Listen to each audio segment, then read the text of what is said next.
We are keeping the webinar short. It should be about 30 minutes today. We're appreciative of your time today. We will be doing an accelerated demo of the environment so that you'll see the key features of being able to present that data very quickly without disrupting your protection and replication or your production systems. Again, any follow-up questions that you might have can be directed to sales@inmage.com, and we certainly will be following up with you after this presentation to see if there's any questions or any additional information that we can provide you. So we'll go ahead and get started here. Really what we're focused on today during this webinar is how do you test your disaster recovery plan? You may have one, or you may have thoughts of one, or you may have an outline of a plan, or it might just be too difficult or too scary to actually test it and see if it's working or if your data is available. Well, as we talk about today with InMage, not only are we able to provide you with that plan, whether it's for a single server or a site with multiple servers, but we'll actually show you how you can quickly and easily and non-destructively test that data to ensure that that plan works. So you really don't have to worry about it once you have it in place. A couple of quick background items that I want to talk about is the company was founded in 2002. We are a software company dedicated to data replication and data protection. That's all we do is just develop and create software for that sole purpose of replicating and protecting your data for disaster recovery needs, data migration needs, local, remote, it doesn't matter. We're talking about the Scout product today. We are headquartered in the United States, but we do have offices worldwide. And there are several patents around the technology which we are going to discuss today, which will bring you all of this capability in a very easy-to-use package. We are focusing on CDP, or continuous data protection. We are available in a heterogeneous environment, meaning we're not going to lock you down to specific storage or servers or specific architecture design within your environment. The product is designed to lay on top of whatever you have in place today. We do like to remind everybody that a disaster is not necessarily that large catastrophic event, whether it's that winter storm or earthquake or hurricane or whatever it might be. Typically, the biggest disasters that you're going to run into are power failures, hardware failures, network failures, even human error, or typically things that you would find within your own data center, whether it's one server or hundreds of servers. These types of things are expected that you're able to recover from them quickly, and so that you can bring that online. And with InMage, as we talk today, you'll understand how that is possible. So when we talk about InMage and the Scout product, really it comes down to it's a network-based, block-level, asynchronous, continuous replication solution. And I know that's a lot, but basically what that boils down to is network-based, meaning we're TCP/IP. We're going to lay on top of any IP infrastructure that you already have in your environment. We're not going to ask you to forklift anything or to redesign anything within the organization from an IP perspective. We're fully NAT compliant so that we can work through your firewalls and any IP routes that you have. Block level means that we're working at the block level of the storage itself. We want to be able to capture all the changes of data, and we are doing just that. We're capturing the block level changes as well as any metadata on that file system. Asynchronous basically means there's no distance limitation. So whether you want to replicate to the cabinet next door in the same building or same facility, or you want to replicate across the world or across the country, it doesn't matter. The process is the same, the interface is the same, and the screens that you'll be working with are exactly the same as well. And then continuous replication. That's the key to CDP. We are constantly monitoring every millisecond of change that is happening on your production environment. And we're replicating that to the target server. Whether it's remote or local or both, it doesn't matter. We're going to keep that stream going, and we're going to understand every millisecond of change and give you the ability to recover to any point in time down to that millisecond. So when you have that disaster recovery opportunity, you literally can say, let me go ahead and rewind my data on a volume by volume or server basis to the very millisecond prior to the disaster. And you have that capability in monitoring. You can also define how long you want to retain that information. In addition to that, we have application availability and application consistency mechanisms built into the product. What that means is we actually tie in to the mechanism of that application, and we can create a consistency point at the application level. So whether we're working with physical machines or virtual machines, it doesn't matter. When you take a consistency point with InMage, you're taking that consistency point at the application level itself. Let's take SQL Server as an example, because that's what we'll be working with in the lab today. When we call SQL Server and we're taking a consistency point, we can schedule that to be, say, every 10 minutes, every 30 minutes, every hour, whatever is appropriate for your environment. So not only are we monitoring every millisecond of change, but we're also working with SQL to create a consistency state at that point in time interval that you've requested. The reason you want that consistency point, especially when dealing with applications that have transactions in them, whether it be Oracle, SharePoint, Exchange, SQL Server, is that when you go to recover that data and you choose one of those known consistency points, you know that when that data comes online, the application is ready to go. There's no additional scrubbing or no additional maintenance that needs to occur at the application level before you can use that data. So those application consistency points are key, and we do work with many of the applications you'll find in the enterprise today. Whether it's local continuous backup, or whether it's local continuous backup for recovery or remote backup and recovery, it's the same process and the same environment that you'll be working with from an InMage perspective. We keep it very easy from a user interface perspective. It's all a web-based user interface that allows you to control your replication wherever it might be. It also allows you to control it for any mixed environment, whether that's virtual environments, physical environments, or any combination of them. And we'll certainly go through some high-level architect slides of each of those environments today so that you can see how that's set up. Set up at the basics, we can replicate any combination of physical to virtual. We can go physical to physical, virtual to virtual, physical into virtual, and virtual back to physical. So we really don't lock you into any type of an architectural environment. We have WAN optimization built right into the product so that you can control that replication, you can control the amount of bandwidth, you can set time limits or time parameters around that policy, and you can also include or exclude specific servers in that bandwidth policy. And of course, we have all the monitoring you need, service level agreements that you might have. We provide you with text-based as well as graphical monitoring charts so that you know what's going on in your environment at any given time. One key feature that's provided is a real-time RTO, a recovery point objective. So how far behind is my data during that replication thread? In addition to that, we also offer what we call sparse retention. And sparse retention gives you the ability to continue to protect with CDP for a very long period of time, let's say for a year. So without sparse retention in CDP, if you wanted to protect your data for 1 year, you would essentially have 1 year's worth of every millisecond of change in your environment. It's actually a lot of data.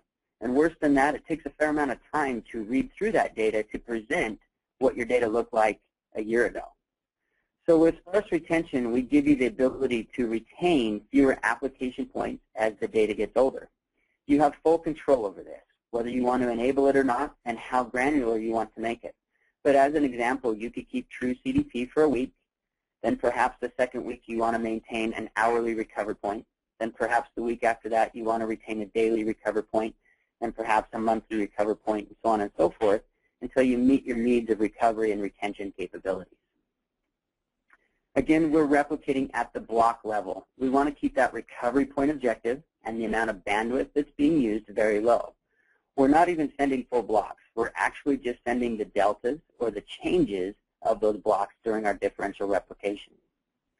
There's no rehydration needed from a deduplication process. Again, we want to keep that recovery time objective as low as possible by not having to rehydrate that data. Also, because we're replicating at the block level, there's no real advantage to that deduplication because we are not sending duplicate data to begin with.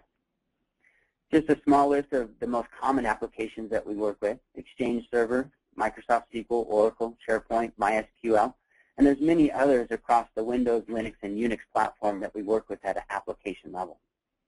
Ultimately, we want to minimize that downtime and data loss and keep that recovery point and recovery time objective as low as possible while giving you the ability to test your data. As we go through a general architecture slide here, we'll talk about just an average environment of mixed physical servers. InMage is a host offload solution. There is a data tap that resides on the servers, and there's a second tier of architecture called the process server. The process server does all the heavy lifting, does the caching, queuing, compression, data management, bandwidth acceleration, and so on.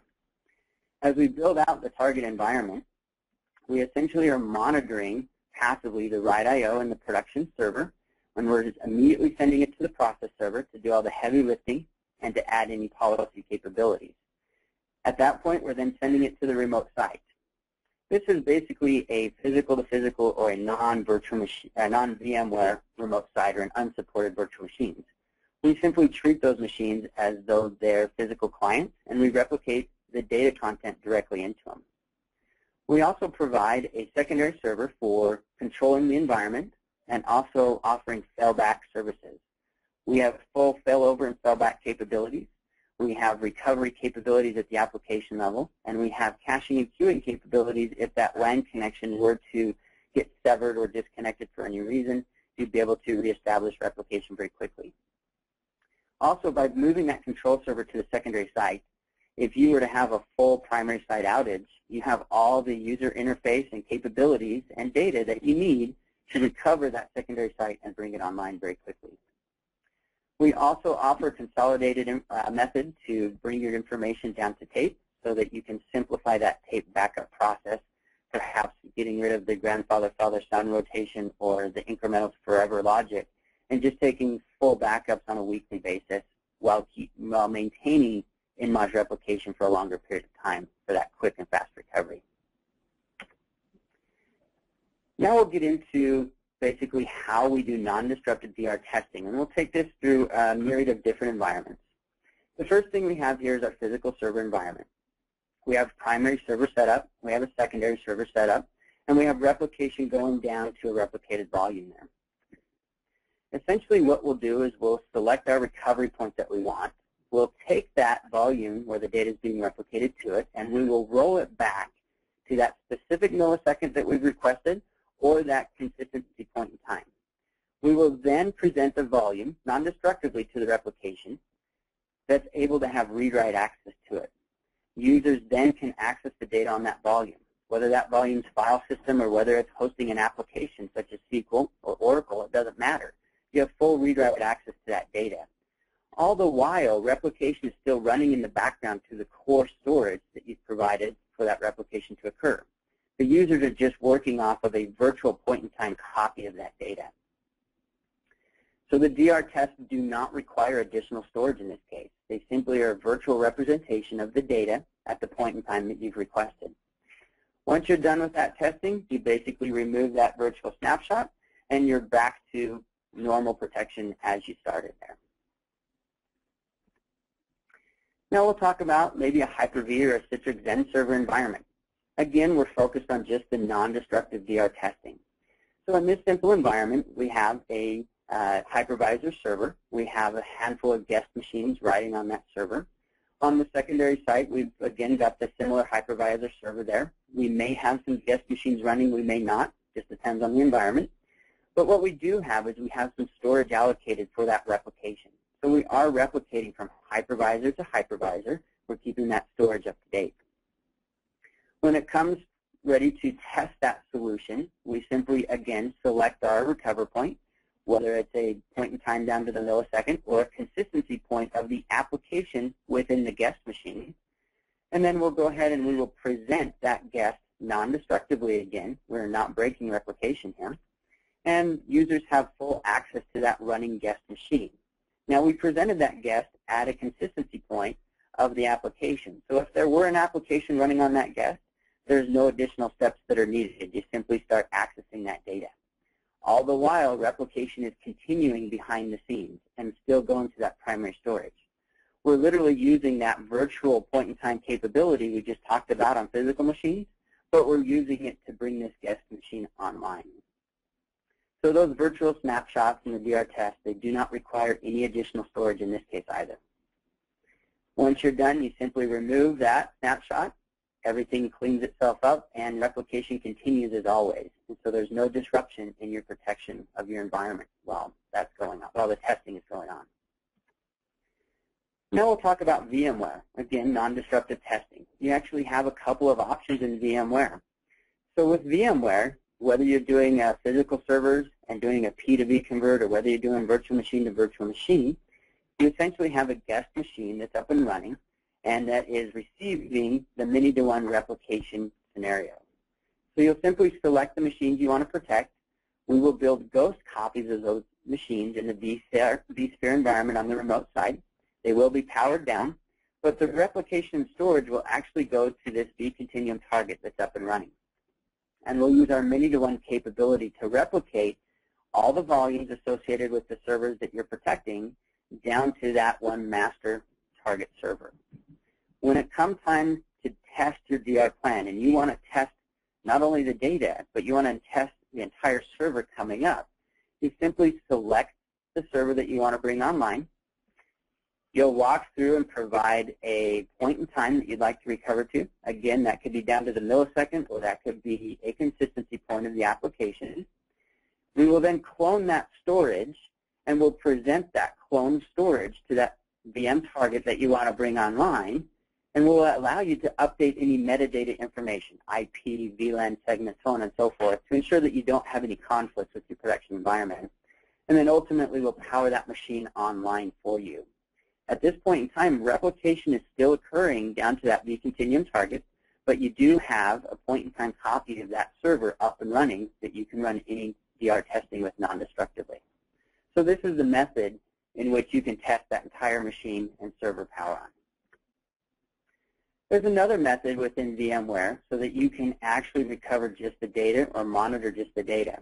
Again, we have replication and protection underway, just as we had previously described.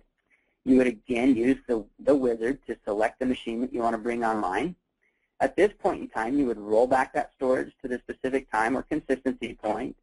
And then rather than cloning or presenting that storage to the guest machine, you would simply present that storage directly to that vContinuum target. Again, it's presented in read-write mode, and you have full access to that data. At this point in time, your users can simply access that data through the vContinuum target and bring everything, do all their testing right there directly. In this method, it does not require any additional storage, and it does not require any additional network changes from an IP or VLAN segment to ensure that you don't have conflict. So today we're actually going to go through and we'll show a very high level of the user interface. We'll talk about that RPO and RTO view, and we'll actually go ahead and fail over a physical SQL server. And the process will take just a couple of minutes to do that. We'll go ahead and switch systems so we can get into the lab here very quickly. So here we are in the lab itself. I just want to demonstrate that we do have a SQL server up and running. So I'll go ahead and just access SQL Management Studios. Go ahead and log into this machine. And we should have an active database with a couple of tables in here. And I do actually have a quick little file that we can use to run some queries against it. So we'll just do this quick select statement just to show you that SQL Server is active and running, and we have a simple contacts table here that we're running on. The next thing I want to do is I actually want to bring that online. So in order to do that, I'll actually switch to the user interface. Here is the InMage user interface. The first thing that we see is we actually see a high-level dashboard overview of what's going on. And you can see very quickly if there's any issues, such as we've created an issue here on this Oracle server. Not only does it demonstrate it in a pie chart, but it actually gives us notification that something's wrong. We could certainly click on that, and we could identify what that issue was and look through the logs there. But today we're working on SQL. So I'll simply select the SQL server here. And you'll see that it has our replication established, tells us the source server and the target server that we're replicating to, the drive letters. It also gives us that real-time RPO, that recovery point objective. So we're sitting at under half a minute behind. So if we were to lose our production server, we know that we would lose, at best case, half a minute's worth of data is all, so we can bring that online. We also see down here that we're taking consistency points and that they are completing successfully. So in this replication, what I want to do is I actually want to present SQL without breaking this replication. I want to leave this in differential sync in doing that. So in order to do that, what I'm going to do is I'm going to choose the recovery option. I'm going to choose the advanced menu, and I want to create a recovery snapshot. At this point in time, you simply select the server. We want to select our SQL volume on the server, and then we'll choose recovery. I'm going to hide this menu on the side just to give us a better screen real estate here. In this menu, it then asks us, do we want to do a time-based recovery or an application consistency? Well, we're working with SQL, so I'm going to choose application consistency. Once I select that, I get a whole list of all the known consistency points that are available, and the last known good consistency point is the top one, which I will ultimately select. If I wanted to go further back in time, I simply select a point in time further, or you can see I have many pages available with consistency points that can be presented. Now it's asking me, do I want to do a physical representation or virtual? Well, I don't want to break anything from replication, so I'm going to do a virtual presentation. When I do that, it's suggesting that I put it in read-write mode, which I do need for SQL, so I'll go ahead and put that in now. Just a temporary location where those writes can be redirected. The last thing we're going to do is it's going to ask us which volume should we present it to that SQL is expecting it. That's the S volume here. You could also use mount points if your environment's set up that way. So I'll select next. This is the confirmation screen about what's going on. We're going to recover to the target server. The T drive, we're going to recover it to the target server as the S drive, and we're using this consistency point. So I'll go ahead and accept this, and it takes about 2 minutes or so to go through that. While we're waiting for that, I'll minimize this. We are on the target machine here. I just want to represent or show you what's going on in the environment. Currently what's happening, you can see this SQL volume is actually offline and is labeled as the T drive. That's because even though we're presenting this SQL data, we're actually still replicating all of our SQL data into this T drive. We hide that from the remote site so that there's no accidental usage of that data. It's still connected at the server level, and it's still receiving all that change information, even though we're going through this presentation process. What we'll see here shortly is we'll actually see an S drive pop up. And so the S drive will contain our representation of SQL data, and then we'll be able to start the SQL application and connect into that information there. And again, this takes about 2 minutes to go through this process to bring that online. So let's go ahead while we're waiting and see if there's any questions that I can respond to here at the moment. 1 second while I pull those up. So one of the questions that we have is what happens to the licenses on the other boxes attached to the SN?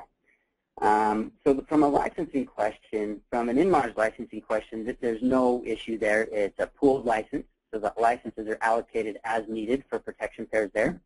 As far as the application or server license, it would depend upon the vendor in which you're referring to. But the majority of those vendors give you the ability to test your DR plan without needing an active license. Again, you would need to confer with that specific vendor on the system that you're protecting to know for sure what their licensing agreement is. So another question we have is, can we have a different consistency point for different applications on the same system?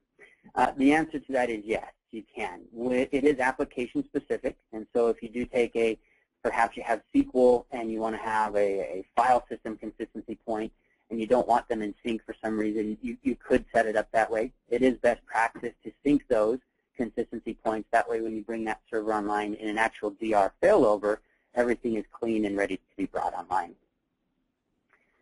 There's a few more questions, but we'll hold those for a moment as we go through and finish this lab.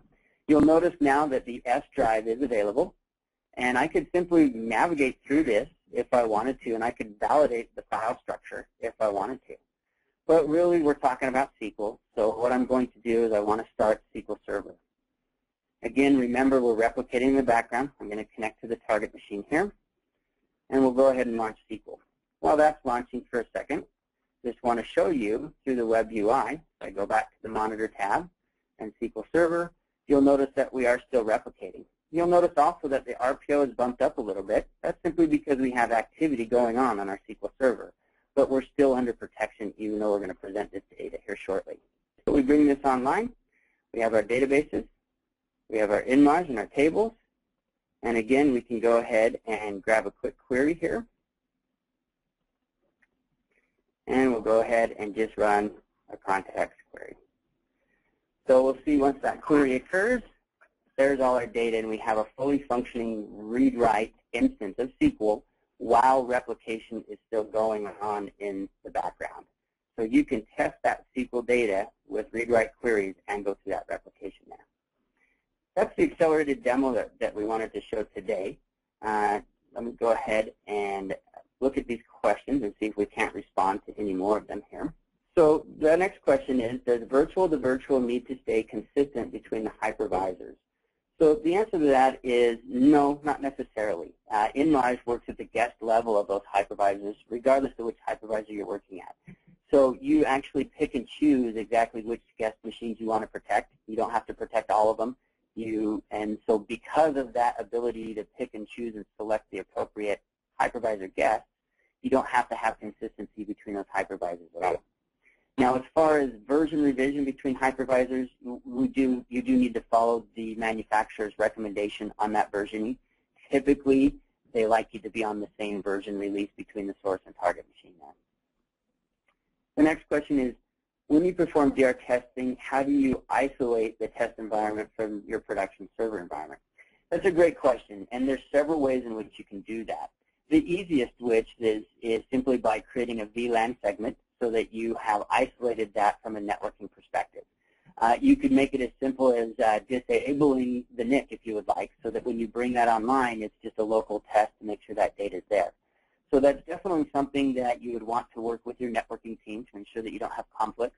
We've seen customers of ours implement firewall rules to segregate it. We've seen VLAN implementations. We've seen NICs being disabled. We've seen IP addresses being changed to completely new IPs that are non-conflicting. And so there's many ways that we give you, and we help you do that.